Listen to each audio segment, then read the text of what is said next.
తాకట్లో ఉన్న మీ బంగారాన్ని విడిపించి ఆ రోజు ఆన్లైన్ రేటుకి కొంటాం. Sharma gold company.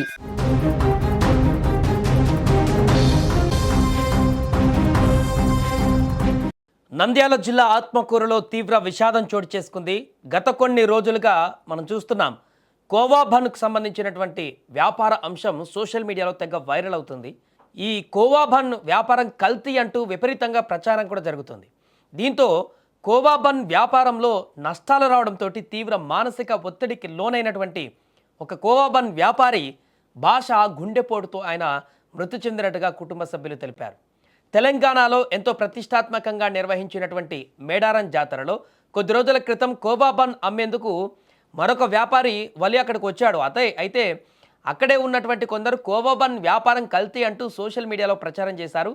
అయితే ఆ విషయము అప్పటి నుంచి ఇప్పటి వరకు కూడా చర్చనీయాంశమైంది. ఆ వలి అంశంలో ఇంకా నడుస్తూనే ఉంది. అది ఒక ఆయనకి ఇచ్చేటువంటి మద్దతు, పెరుగుతున్న మద్దతు, ఇదంతా కూడా నడుస్తూనే ఉంది. అయితే ఈ ప్రచారంతో ఇప్పుడు ఈ కోవా బన్ వ్యాపారం ఏదైతే ఉందో మిగతా వాళ్ళందరూ రన్ చేసుకునేటువంటి 2 తెలుగు రాష్ట్రాలలో ఈ కోవా బన్ వ్యాపారం అంతా కూడా పూర్తిగా దెబ్బతింది. వారికి కష్టాలు మొదలయ్యాయి. ఈ నేపథ్యంలోనే నంద్యాల జిల్లా ఆత్మకూరులో కోవా బన్ వ్యాపారం చేస్తున్నటువంటి భాష అనేటువంటి ఒక వ్యక్తి, ఆయనకు గత కొన్ని రోజుల నుంచి సేల్స్ లేకపోవడం, తీవ్రమైనటువంటి నష్టాలు రావడంతో పెరిగిన అప్పులు, వ్యాపారం ముందుకు సాగకపోవడంతో తీవ్రమైనటువంటి మనోవేదనకు గురై గుండెపోటుతో మృతి చెందాడు. భాష మృతితో భార్య, విధంగా 2 పిల్లలు ఇప్పుడు అనాథలుగా మిగిలారు.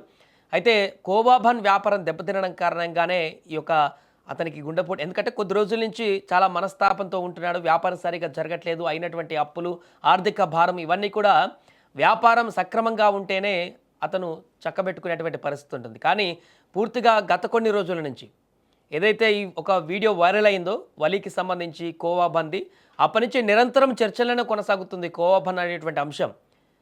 ఆ రోజు వెలుగులోకి వచ్చిన తర్వాత మద్దతు ఇచ్చిన వాళ్ళు ఇచ్చారు, అంతటితో అయిపోయేది. కానీ ఇంకా కోవా బన్కి సంబంధించి రోజు ఏదో ఒక టాపిక్ నడుస్తూనే ఉంది, చర్చలు నడుస్తూనే ఉన్నాయి, డిబేట్లు నడుస్తూనే ఉన్నాయి. వలి గురించి లేకుంటే కోవా బన్ గురించి రకరకాలుగా 2 వర్షన్స్, 2 వర్గాలుగా మారి విపరీతంగా చర్చ అయితే కొనసాగిస్తున్నారు. దీనివల్ల ఏమవుతుందంటే జనాలందరికీ కూడా ఈ కోవా బన్ అనేటువంటి దానిపైన అటెన్షన్ రావడం జరిగింది. అడపదడప తినేటువంటి వ్యక్తులు, బయట ఆ కోవా బన్ను కొనుక్కునేటువంటి వ్యక్తులు కూడా ప్రస్తుతానికి ఆగిపోయారు. ఇదేదో జరుగుతుంది, దీని గురించి చర్చ అని చెప్పేసి చాలామంది కొనడం మానేసినటువంటి పరిస్థితి నెలకొంది. దీనివల్ల ఏమైందంటే ఇలాంటి చిరు వ్యాపారులు, చిన్న వ్యాపారులు వాటి మీదనే జీవనం కొనసాగించి కుటుంబ పోషణను నెట్టుకొస్తున్నటువంటి వారు, కుటుంబ భారాన్ని మోస్తున్నటువంటి వారికి విపరీతమైనటువంటి బడ్డెనుగా పడింది. ఇప్పుడు భాష ఒక్కడే కాదు, ఇంకా చాలామంది ఇలాంటి వాళ్ళు ఇప్పుడు గత కొన్ని రోజుల నుంచి కోవా బన్ అంశం వెలుగులోకి వచ్చినప్పటి నుంచి కూడా ఆ వ్యాపారం సరిగ్గా జరగక ఆర్థిక ఇబ్బందుల్లో కొట్టుమిట్టాడుతున్న వారు అనేక మంది ఉన్నారు. ఈరోజు ఆ ఆర్థిక ఇబ్బందులు ఎక్కువగా మారి తను మోయలేనంత బరువును ఆ యొక్క సిచ్యువేషన్స్ క్రియేట్ చేయడంతో భాష నిన్న మృతి చెందినటువంటి పరిస్థితి ఏర్పడింది.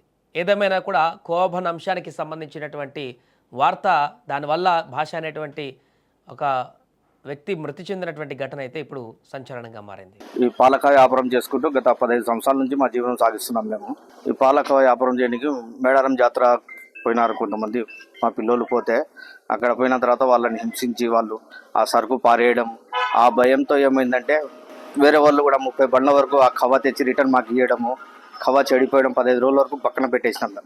ఆ కవ్వ చెడిపోయింది. ఆ నష్టం భరించలేక మా ఫ్రెండ్ భాష అనే వ్యక్తి తన గుండె బాధతో హార్ట్ స్ట్రోక్ వచ్చి చనిపోవడం జరిగింది. ఇలా ఈ భాష అనే కాదు, చాలా మంది కుటుంబాలు దీనిపైన ఆధారపడి ఉన్నారు. వాళ్ళందరికీ ఈ కేంద్ర ప్రభుత్వం కానీ రాష్ట్ర ప్రభుత్వం కానీ తగిన సాయం చేస్తుందని, వాళ్ళకి తగిన ధైర్యం చెప్తుందని, ఈ వ్యాపారం సుఖంగా జరిగేటట్టు, ఇలాంటి కుటుంబాలు ఏవి ఇలా నష్టపోకుండా మా భాషకు జరిగినట్టు వేరే వాళ్ళకి ఎవరికి జరగకుండా చూసుకుంటారని ప్రార్థిస్తున్నాము.